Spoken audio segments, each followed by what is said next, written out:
Retired Colonel Larry Meier, United States Air Force. World War II. Folks, Larry ended his career in the Air Force, but he was in the United States Army during D-Day. That's what we're going to focus on his interview today. So he's one of my first interviews with D-Day veterans. It was 21 years ago this July 1st, 2003. He was living in Florida at the time. Him and his wife Ruth, I got to know them both. They were at our premiere showing of Omaha Beach. But I interviewed him in Denver, Colorado. And just a great man. He was born in 1922, and I checked yesterday, he's 101. I believe he's still alive. I called, left a message on a phone in Arizona, so I hope he gets it. When I go down there, maybe I'll get to do another interview with him. But the oldest veteran I ever interviewed was 107, a World War I veteran. So Larry's 101, if he's still with us. But he tells a great story. Folks, one of the best stories. He's featured in my first film, Omaha Beach, D-Day, June 6, 1944. The first love of my work. As I look over my work and the places I've been, going to France 3 times are the highlights of my work. And the first time I was there is in the 59th anniversary in 2003, and shortly after that is when I interviewed Larry. But this tells a wonderful story about, he really explains the casualties, what he saw as a young man. He was in the Army, he was in the combat, but he went to the amphibious forces, 147th Engineer Battalion he served with on Omaha Beach, and I'll let him tell the story, folks. But we need to learn from our history, folks. I know a lot of you like the Vietnam stories, and I do too. I love them all. But you know, the World War II stories, we have to learn from our history, and this generation is almost gone now, and it's just amazing. They were just something special about the greatest generation, folks, and I'm so happy to share Larry's story with you today. I want to thank Chet Howard. Chet, this is your next sponsored story, brother. Thank you so much for making it possible for me to share these stories and for all the work, all the support you've given me with my work. Love you, brother. Hope to see you soon in Ohio. And I just wanted to say thank you again for sticking with me in this fight. Amen. All right. Folks, if you'd like to get involved with this work, I would appreciate your help. There's links in my video description, comment section, and on my website. You can help donate to this work. It's a ministry, and I just appreciate your help. Same thing with Voices of History Radio, listener supported. I love listening to my radio station. I listen to it all the time. That's going 24 hours a day, KVOH, Voices of History Radio. Okay, folks, that's it for now. Thank you for subscribing to this channel. Let's keep this thing going, sharing these videos. Freedom is not free, freedom is earned, and we're fighting for the same freedoms today in our own country that our veterans fought for in foreign. So I'm excited about this year as we continue on 2024, bringing you more stories. I'll be interviewing more veterans, and it's just going to be wonderful. God bless you.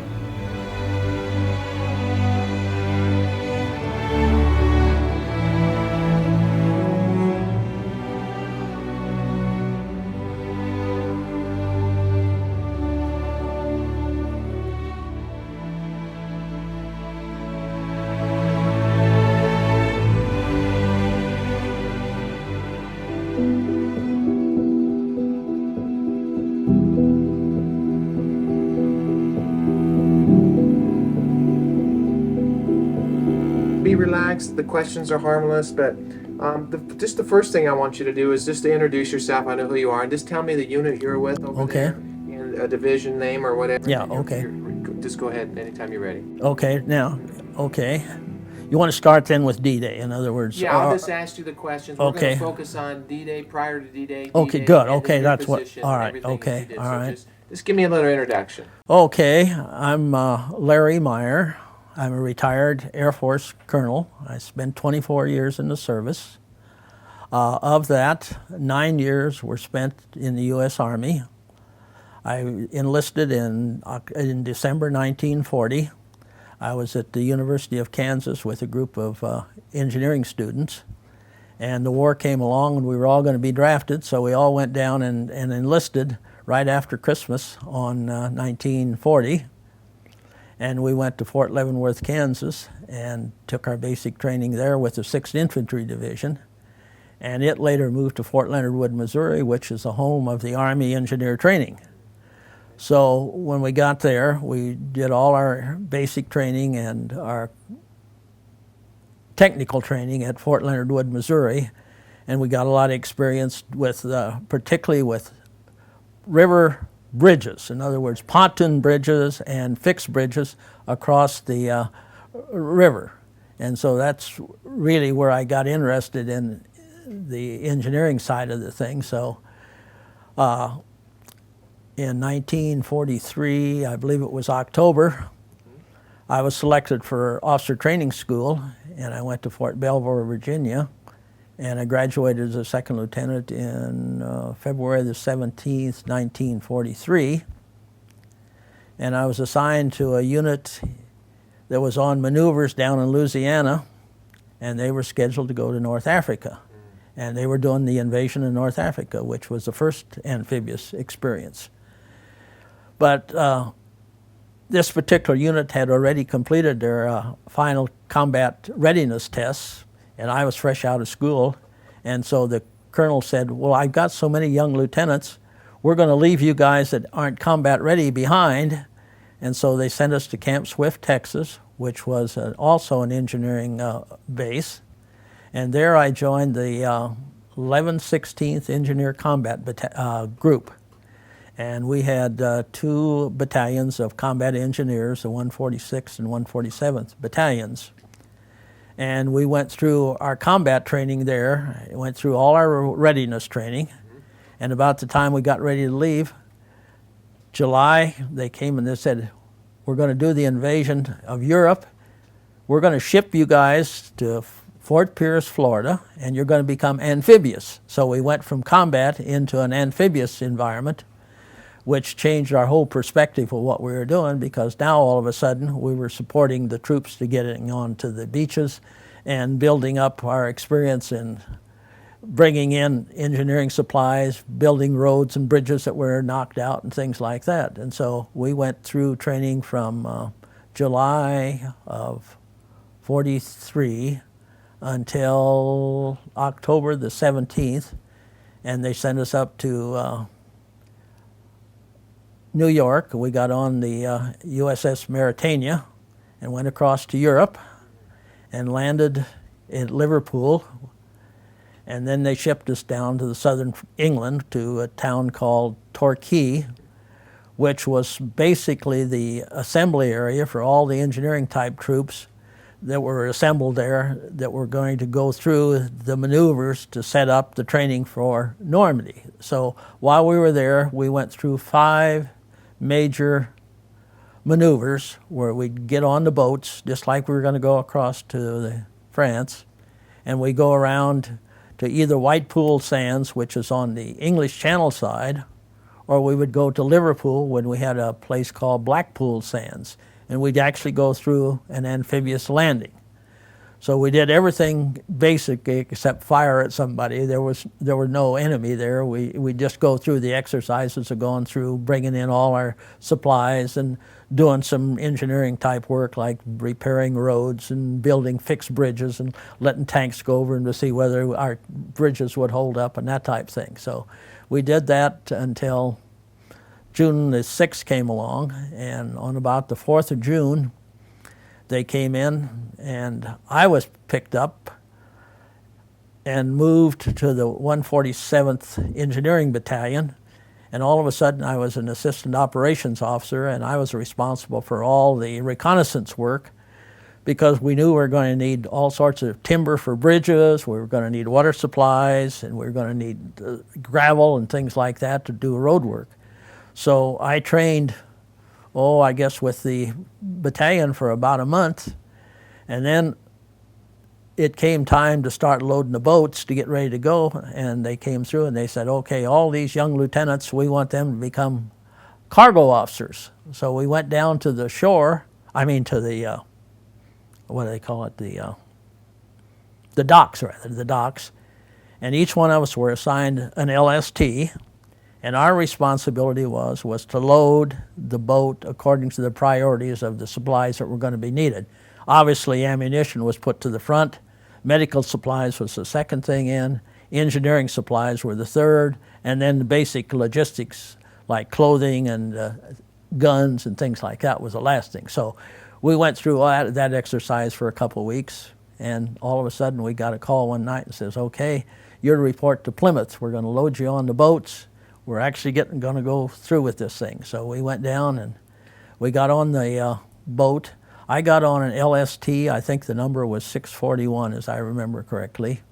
And we had basically most of the engineering equipment for the 147th Battalion on this particular boat. And we had, probably 500 troops in addition that were on the boat. And we set sail out of there and joined the fleet right out off of White Pool Sands, which is right in the middle of the English Channel. And we headed out, and we no more than got started, and they turned us back because there was a terrible storm coming. And so they delayed the daggone landing and moved us all back to port. We unloaded the troops, but we left the equipment on board. And then on the night of the 5th, I believe it was, Eisenhower says, okay, we're going to go. So we got back on the boats and headed for Normandy. When we got to the Normandy beaches, we probably the Armada got there, I would suppose, around 5 o'clock in the morning. And it was still dark. And I remember being awakened by some Army colonel who came in and he said, okay, any young lieutenant who does not have command of a unit, I need him right now if you've had demolition experience. So here we are, okay, they take us off of the boat, they put us on a Navy launch, and they move us out to it was sort of a barge type thing, and they set us up with the Navy demolition teams that were short of help, and each one of us were assigned to a rubber boat which had a crew of about 5 Navy and 2 engineers. And about 5:30 in the morning, they put us in the water, and we drifted in with the high tide into the beaches. And our project was to detonate, or set up to detonate, all of the explosives that were on the fixed fortifications that were in the water. In other words, there were a bunch of, about every 10 yards, one of those fortifications was activated with mines. And they had what they called a motion switch on it. If a boat hit that particular, let's say it was a telephone pole, and they hit that daggone switch, it would blow up and the ship would be destroyed. So our object was to deactivate those. And so basically all of them it was strictly a matter of pulling a wire off of the switch, the activation switch, and that would deactivate them. So we were going along the beaches there from, probably, I would say it was getting fairly close to dawn. And the tide was right at its peak at that time. And we had one other mission. We were to tie onto those fortifications that did not have any explosive on it. We put a band of either TNT, nitroglycerin things on those, because we were setting up our own demolition project to destroy those, so we'd have space on the beach so the landing craft could come in through those clearances. Supposedly, the Air Force was supposed to have come along and bombed out a lot of those, but they went in because the flak was so heavy. They had so many of these flak platforms on the beaches that the Air Force sort of diverted their flights across there, and so most of the bombs that dropped didn't hit the water obstacles, but they hit along the beach, which created an asset for us because it did destroy a lot of the daggone personnel mines and anti-tank mines. It did do a lot of that. But we still had the obstacles, and the boats couldn't come in because the water was really rough. And so we had to get these areas cleared so they could bring in the LSTs and drop their ramps and let the troops off that way. So we worked on that until the first infantry unit came in probably about, I'd say about 6:15. The first elements of the 28th and 29th Division started coming in.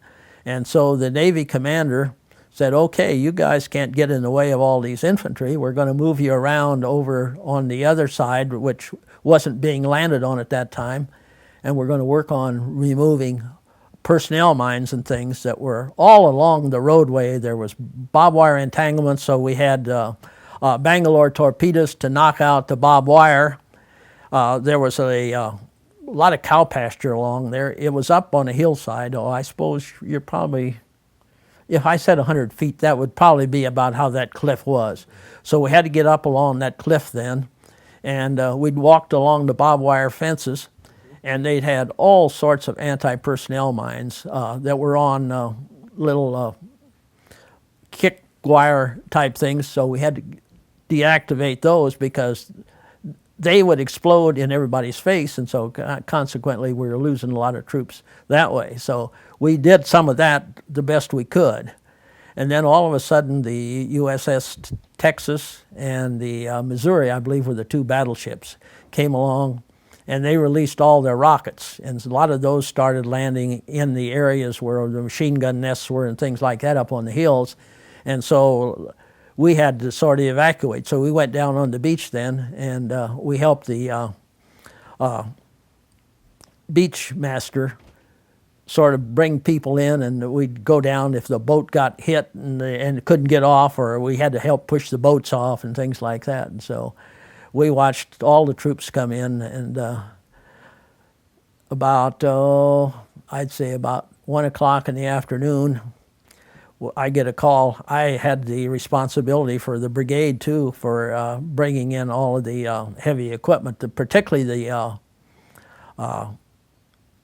caterpillars and bulldozers, because we needed those to push up sand for other barriers for the shells that were coming, because the Krauts were just spraying the beaches just randomly. Their machine guns were just all for probably about 4 hours. It was almost noontime before they silenced most of the machine gun batteries. And so then my next mission on D-Day was to form what we called mine-free areas up ravines so the troops could go up to the top without being shot at, because the ravine gave us some coverage. And so we went along there and we marked all the mines that were in the ground, for example, or if we could deactivate them, if they were surface where you could see whether they were activated or not, we just deactivated by putting a pin in the switch that activated them. And we marked off the path all the way up to the top. And then that evening, our engineering units were called up on the top, and we settled in the trenches that the Germans had along the coast, and we were getting a lot of sniper fire. And all of a sudden we found we had a bunch of secret caves that were going back in where the Krauts had their ammunition dumps, and they were bringing out their ammunition. They were coming through these caves. So we just took clusters of TNT and knocked off the caves and stopped that entry, and it did away with the sniper fire. And then about, I suppose about the third day, we started getting a lot of German prisoners, and so I was assigned a detail to work on the roads. So we started bringing in a lot of gravel and things like that, because the roads were pretty well beat up with the bombings, and particularly with the battleships were just throwing their shells like mad along in there. So there were a lot of craters that we had to fill up along the roads. And I did that for about 3 or 4 days. And then we got a torrential rainstorm, and then we had to go into the drainage because our roads started becoming muck and mire just from the excess rain that stayed in the tracks. And so we had to go up there with the German PWs and drain all the roadsides and things like that. Let's go back a little bit now. You covered it very well, very, very good. Now, let's go back. I want to focus on a couple areas, okay? Okay. Slow it down just a bit. Okay, you got the order to go. You go out, you come back because Eisenhower delayed it for 1 day. So June the 6th, here we go. You're setting out towards Normandy, Omaha Beach. Yeah. What was the mood of the men? I mean, that you were around. Were they all looking to you as a lieutenant, or was there a prayer service on board? Yes, there was. Matter of fact, yes. The chaplain, there was a chaplain on almost every LST, and they did. They assembled the troops about midnight when we got the official notice that we were going to land, and they did. They had a prayer service, and everybody more or less said their prayers and said, okay, good Lord, save me and what have you. But the mood of the troops was, they were excited because we'd been through 5 amphibious landings in practice, and we thought, okay, we know what we're doing. Our only problem was we didn't realize how much firepower the Germans had on the coast. Our only salvation really was we landed at Vireville-sur-Mer, which was right fairly close to the where they had the big gun emplacements. And in that particular area, the Germans had a lot of people from the Eastern Front that had been in Stalingrad and what have you, and they were just looking for a way out of the war. So the minute that we sort of had a majority of people around, they all threw up their hands and surrendered. And so we had a lot of workforce then to help us with our engineering projects. And so we used them down on the beach to carry in ammunition, and they did all sorts of things. And they pushed a lot of the LCVPs off the beach, and things like that were stuck when the tide would go out, and it was kind of interesting. So we did a lot of crazy things, but it was all in support of getting the troops on shore and getting the ammunition and things in. But again, back to the boat now. The mood on the boat. I mean, you know what they're ready to go. You said they're wanting to go, so you're heading towards shore now. I really want to look at this the time you went in, because you're the first one I've talked to that went in before 8 hours. So I really want to take a minute here now. You went in, and your job was to deactivate the mines and clear obstacles, really. Okay, so was in the water and on the beach? Yes, right, okay. Both. And tell me that just a little bit more, drill down on a little bit more, what those obstacles look like, and then did you mark a path or whatever? Yes, we did. Matter of fact, we looked for areas that would give us a direct escape up to the plateau on top. And so we were looking for cow trails, for example, and things like that, where you could get at least jeeps and truck-mounted firepower with 50 caliber machine guns and things like that could go up some of these spots. And so on the beach then we'd sort of line up and we'd clear an area probably like 20 feet wide, and we'd knock out, and basically what we were doing, the major ones up near the surface were pretty much all telephone poles, and there would be one pole upright and about 2 supporting it, so if a boat hit it, it wouldn't knock them over. So we had to go and put a ring of explosive around them, and then we'd knock them off at the base, and they'd fall over, and they'd float out of our way, and the boats could then bring in and drop their ramp and release the troops. Did you mark it somehow? Yes. Matter of fact, we did. We had flares. We had the guy had a flare gun, and whenever we would see the flow of LCVPs particularly, and then there would be a lot of LCIs, which were landing craft infantry. Whenever we'd see them come, why, he'd fire his little flare gun, and they'd steer towards that. And by then it was getting light enough where you could see those openings. Now tell me this, Lawrence, how in the heck did you do that and the Germans didn't see you and start shooting? Well, fortunately, it was dark enough until the first wave started coming in. And when the first wave started coming in, the Krauts were more or less interested in the boats and not us, because they saw all these Meier, you could see the wakes and things out there, and the Germans I talked to said it was just scary because there was so much wake and everything. They saw, like 100 landing craft coming at once, and they didn't know what to do because they knew daggone well that some of them were going to get on and they're going to have to face them. And so the boatswain's mates were wizards. They could hit those little openings, and you could fire a flare, and they just sort of steer their boat towards it, and no matter what was coming at them, they kept coming straight. A lot of them got hit and sunk, never even got into the shore, but most of them did make it. Describe that. If it's hard to talk about it, that's fine, but describe, you said you saw them coming in. Slow it down for me a little bit. What did you see the men coming out of the boats? Did you see any of them getting shot? No, because I was so busy doing our work. But we did see them. After the first units came in, the beaches were red. I mean, you couldn't help but see that as you walked down along the beach. It was red with blood, and the fallen guys were there, and they were moaning and what have you. So you couldn't help but walk over them as we were doing our work. And so it's a fate that you don't want to even talk about. It was tragic. And they were all ages. 18 to 40. It was sad.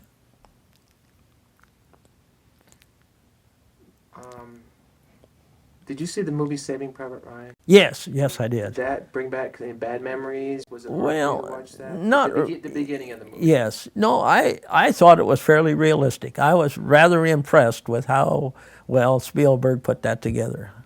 And there were a few, obviously, they made it glamorous. It wasn't glamorous, but they did show some of the evils, and it was very definitely realistic. Yeah, it brought back a lot of memories, believe me. Now, I talked to a lot of men that were on the beach, and they have a similar experience as you just shared with me. And I remember one particular veteran I talked with. He was with the 336 Engineering. I don't know if I'm saying that right. 336 Engineering Combat. But he was kind of doing the same thing you were. 336. I think that's okay. He said the hardest part for him about his job was the fact that he was given orders to not stop and help those men. He That's said right. They had to keep going because if you do, you're gonna slow things down. And he thought that was real difficult. That there were a lot of wounded on that beach that could have been helped, but That's right. he felt very helpless. You're absolutely correct. No, I felt the same way because you automatically have an impulse. The guy says, help me, help me. And a lot of them were laying on the edge of the water, and you knew when a wave come in, it was going to take them back out. But you couldn't, you just couldn't. You had an assignment, and that was your job. And they said, you got to get this done because we got all these boats coming, and we can't stop the boats. They're going to keep coming. And then you'd see these LSTs come in, and they'd get hit with these daggone 88 shells that were full of explosive, and they were, I don't know whether it was oil or whatever it was, but then they'd catch on fire, and all you had to get out of the top of an LST was a big round porthole, and the fire was on top of the boat, and so the only way they could go was out through the ramp, and that's where the machine guns were strafing, and it was just awful. I mean, it's something you can't describe. It was so tragic because there wasn't anything you could do but run. How old are you now? I'm 81. So you were We're 22. So you were one of the older guys, huh? Well, except in my particular unit, we had a group of people out of Louisiana, a bunch of Cajuns, and they were older guys that were drafted because most of them were single, and so I was basically one of the younger guys. Okay. It amazes me how, in reference to age, that, the old guys, you thinking, and the guys in the 30s are grandpas. That's right. Really, that's right. They're over the hill, but what amazes me, two things, okay, the age of you guys then, and the fact that you did what you had to do because it had to be done. That's right. And I wasn't really trained to be a demolition man, but this colonel said, okay, if you're not in command of a unit, you're going to do demolition if you know it. Well, we all knew it because that was one of the primary things we had in basic training and in officer training too, was demolition work. We experienced with a lot of different demolition type things. And so like the Bangalore torpedo, that came out about the time I was at OCS, and we were some of the first people to use it. And it was ideal for barbed wire. It's just a big long pole, like if you can go out here and pull your drain pipe out and you fill it up with TNT and you put a fuse on the thing and you drop it down and it takes out a 20-foot section of barbed wire. And so it was pretty clever. I saw that in Private Ryan. Didn't they have one of those? Yes, they did. That was very We had two guys that would carry it in, and one guy would light it, and away we'd go. Now, some of these men referred to these obstacles as hedgehogs. That's right. What are they talking Okay, about? a hedgehog was a steel thing, and I can Like a cross like this? Yeah, here. Yeah, Here, those are, there's, okay, those are, those are and hedgehogs. those had mines on them? Yes, they did. Okay, just tell me that. Yes, story they did. over there. Yeah, they all, as I say, they weren't all mined. We found that they were about 10 yards apart because the Germans, were speculating, okay, boats are not going to come in back to back. They're going to, spread out. And so they did it. They were they only put them about 10 yards apart. And so every 10 yards you'd run into a mine. But those in between, they were just steel there. But again, if you came in over the top of the tide, they would hook the hull of the boat, and the boat couldn't go back out, and then you're sitting ducks for the daggone gunners upstairs. Now, I heard, Lawrence, that a lot of the ships mislanded. They came in off target because of the wind and the waves and all That's that. correct. Is that, to your knowledge, is that correct? That's absolutely correct, because a lot of my unit, when I started trying to reassemble some of my people, they were supposed to land on Charlie Beach, and they ended up on Easy and Fox and way down away. And we said, why? And they said, well, the tide just drifted us there, and the boatswains, by then, a lot of their boats weren't up to 100% maneuverability. They had, holes in them and what have you. So they put them wherever they'd go. And so a lot of the beaches did get people that were misoriented. There wasn't any doubt about it. You had a particular target. I can remember one of the targets we had was a church steeple up in the little village of Veerville. Mm-hmm. And that was one of the major roads. Well, that was the first area that we were supposed to clear, because the church was, even in the late hours of the morning, we could see that church steeple, and it was a guide for us to go in, and that's where we started our work. And of course, the Krauts were busy. They didn't really pay attention to the beach too much. We didn't get strafed too much at all. I was amazed. They'd throw a daggone mortar in every now and then, because they figured there was probably somebody down there behind those little mounds that were down there, and so they would throw a mortar in, but we weren't affected by it really. It was kind of interesting for us. But they concentrated on the boats and the landings. Do you think the first wave in maybe surprised them, and maybe the second and third waves were hit harder, or do you think? Yes, definitely. Without a doubt, yes. Yeah, because I think a lot of the boats were in before the Germans really got organized, because from what I heard from the prisoners, they said they had just gone to breakfast when their commander shouted, Americanos are coming, and so then they started running to get their guns and things like that, and already the first wave was probably in, but that's when the machine guns did their damage. As they came up over the top of that first cliff, they were just wiping them out, because they were fresh then. They had all the ammunition. They hadn't really been shot at much at that point in time, other than the battleships that were out there lobbing in big 12-inchers at them.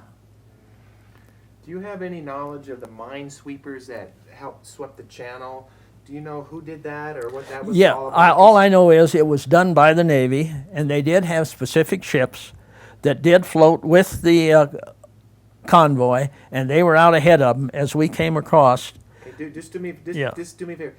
Tell me a little story that you can. Mention the minesweepers, an approximate time, and their job, because I don't have anybody that's ever told me. Best you can. Yes. Now, we were probably, I suppose in the convoy, we were probably 10 rows of ships back. But we could see out in front. If we get up on the bow, we could see the minesweepers were out there, and they were moving in front of the convoy, going in front of it. Instead of, they were actually parallel, and they were out there making sure there weren't any mines that were going to hit the boats. So we were very lucky. They apparently were able to spot most of them, because they were large floating mines, and they had had a lot of practice with that, because the whole English Channel was pretty much mined, and so they got a lot of experience in England, because a lot of those mines would float up, on the beaches in England. And so whenever we did our maneuvers, they had a lot of opportunity to clear the water for us before we do our maneuvers. And so the Navy did a fabulous job with their minesweepers. I'm not being a Navy man, I can't really describe it for you, but other than the fact I did see them at work, and they were very efficient. 3 or 4 in the morning, you think, as you went in? Probably, yeah, because they were that far out, yeah. I'd say, they of course, they didn't have any searchlights and stuff to work with, They were trying to keep the daggone convoy. Now, in my mind, I see somebody sweeping. Now, that's no, it was radar. Is it a radar? Yeah, it's a. Explain that. I don't understand. Okay, most of the mines were about this big around, and they had 2 detonations in them. There was one on this side and one on that side. And so with the radar, they could pick up these floating objects as they were going along. And so all they do is try to pick them up if they could. And then they'd get them up where they could deactivate them. And a lot of them didn't go off. That was one nice thing about it, because they'd been out there a long, long time. A lot of them were rusted, and the daggone firing pins wouldn't work. So they picked up a lot of them, but they did have explosives inside, but if the boat would have hit them, they still wouldn't have gone off. So they'd bounce off like a big rubber ball or something like that, really. Good. I haven't had nobody tell me that Yeah, information. no, that's true. That's the way it was. But they were about, I'd say, 16 to 80 inches in diameter, most of them. And they floated. They were free floaters. And I heard they marked them with buoys in the water, maybe to Yes. say this is the way to Yeah, go. that's exactly right. If they were anchored. Now, some, as you got into the shore, they did have chain anchors. But those that were out further were just free floaters. They floated with the tide. I can remember even when we went home after the war, we went back in August. They were still free floating in the channel, and we had observers on the deck of our ship watching for mines, and you could see them float by. Even after the war, you didn't pick them up. There were that many of them. I want to ask you a couple of questions that I ask all the veterans. Okay. Number one is, and take your time to answer this, but what does freedom mean to you? And you can say it however you want, but what is freedom, our flag, what does that all mean to you? Okay, it just means that, by gosh, we live in an environment where we're able to make our decisions and do our things if they're right without any restrictions of any kind, and that we have a government that realizes that individual freedom is what makes a daggone country grow. And so freedom is very important, because all you had to do was talk to the Frenchmen, for example, and they were prisoners of the Germans for a long, long time, and they didn't have any freedom. And all you have to do is say, oh, we're so glad that we can walk down the street today and we can go visit our neighbor, because before, if they walked down the street to visit their neighbor, they were thought they were collaborating against them, and then they'd pick them up and then they'd harm them in some way. And so that's how bad it was. So when you realize how restricted they were and how much liberty we have, freedom all of a sudden means a lot to you. It is an individual right that you have. Have you been back to Normandy since? I have not, no. We were scheduled to go for the That's right. 40th, Yeah. and my father had a heart attack and we couldn't go. I was invited to be on the reviewing stand, and we didn't make that. So we're planning the 60th. Yes, excellent. There's the reason I asked that question too, and I want you to tell me about the price there is for freedom, and think about,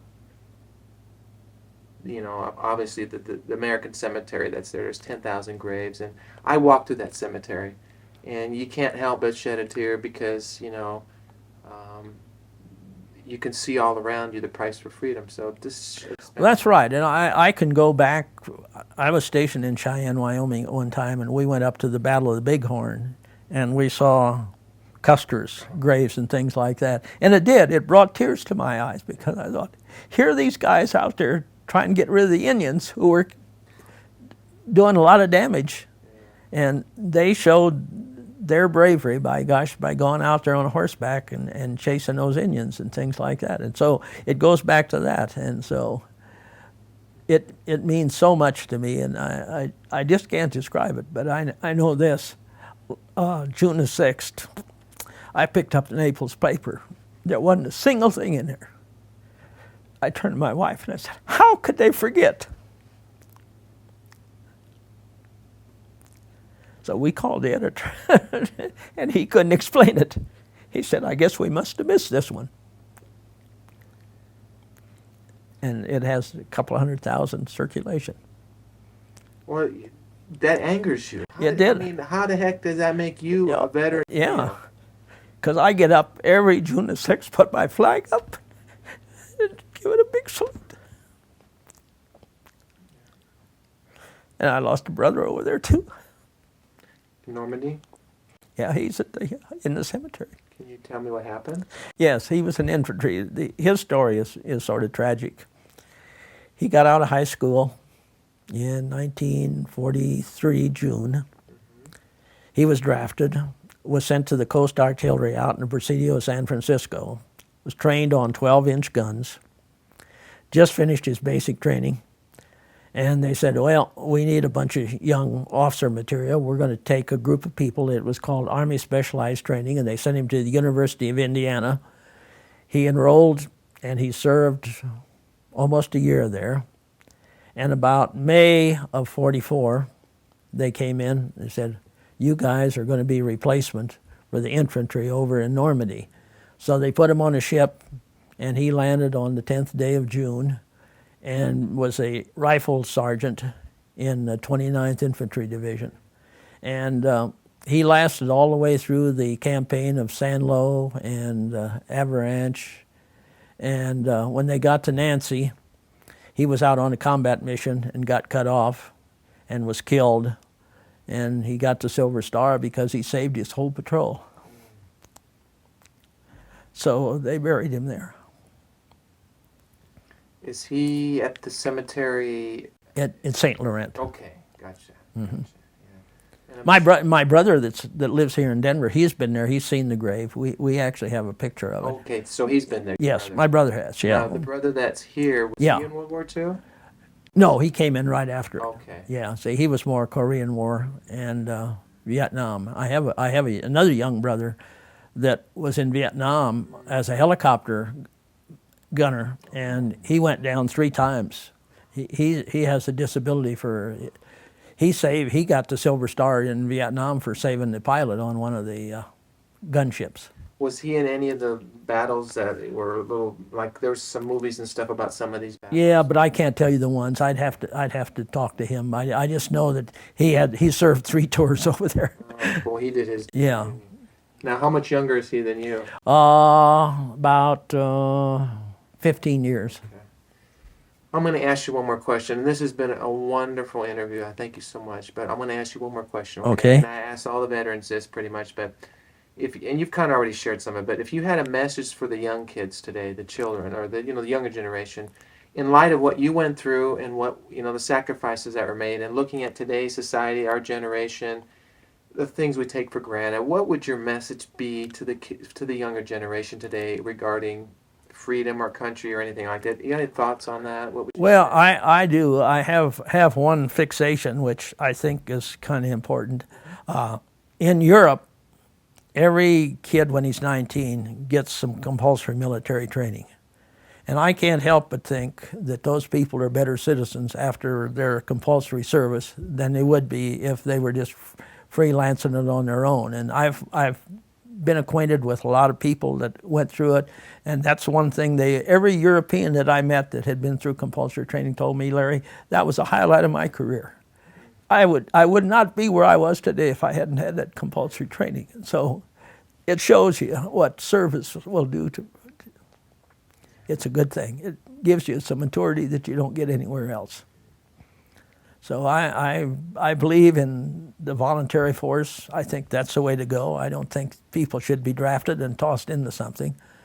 I believe in diplomacy. I think we should exhaust that as far as we can go, because war is hell and you don't want war, and we lose our best people, unfortunately.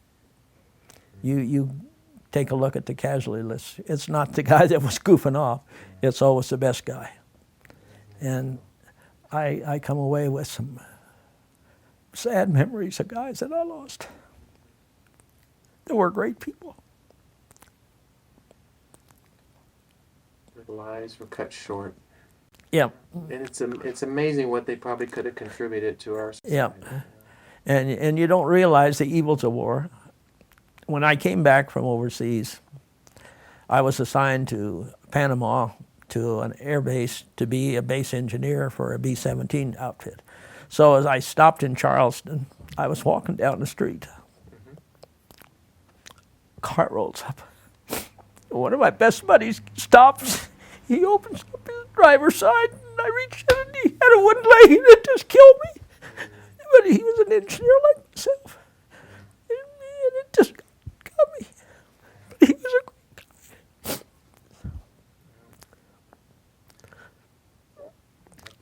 You said a war is hell. It really is. You can't. It's nothing glorious, but it's something you have to do if you're going to be a good citizen. You've got to answer the call, and I have no regrets. It's a highlight of my life was my military service.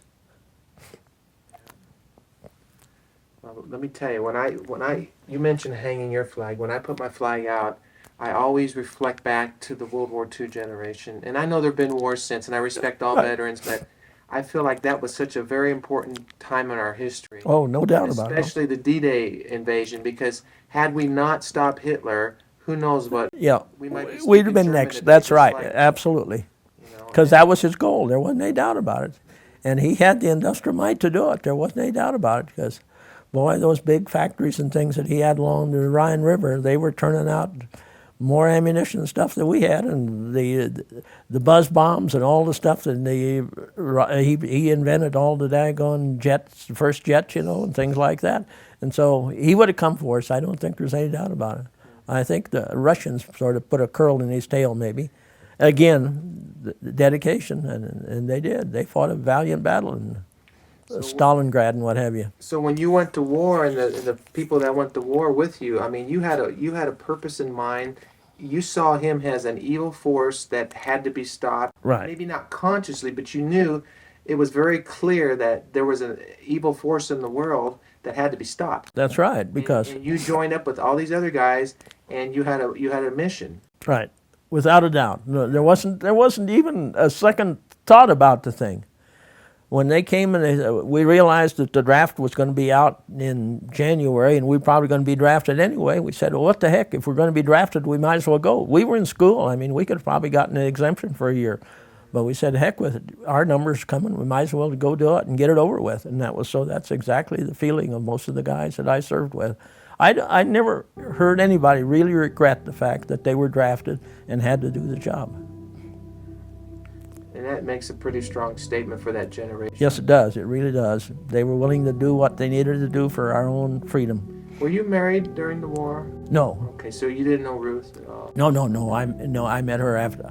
I married after I came back from Panama, and my wife died in 1965, and so I met Ruth when I was working in Jefferson County Schools. She was assistant superintendent's secretary, and I met her there. So we've been married for 38 years. I hope to meet her before you leave. Obviously Okay. will. But I want to tell you this. I'm so impressed with her. I've never met her, but she is so proud of you. You know, and I am too. She's a proud wife. I mean, and through her email she shares that, and you can just sense that in her phone calls, and she's so proud of you. I think you probably know that, but I Yeah. wanted to tell you. Thank you, yeah.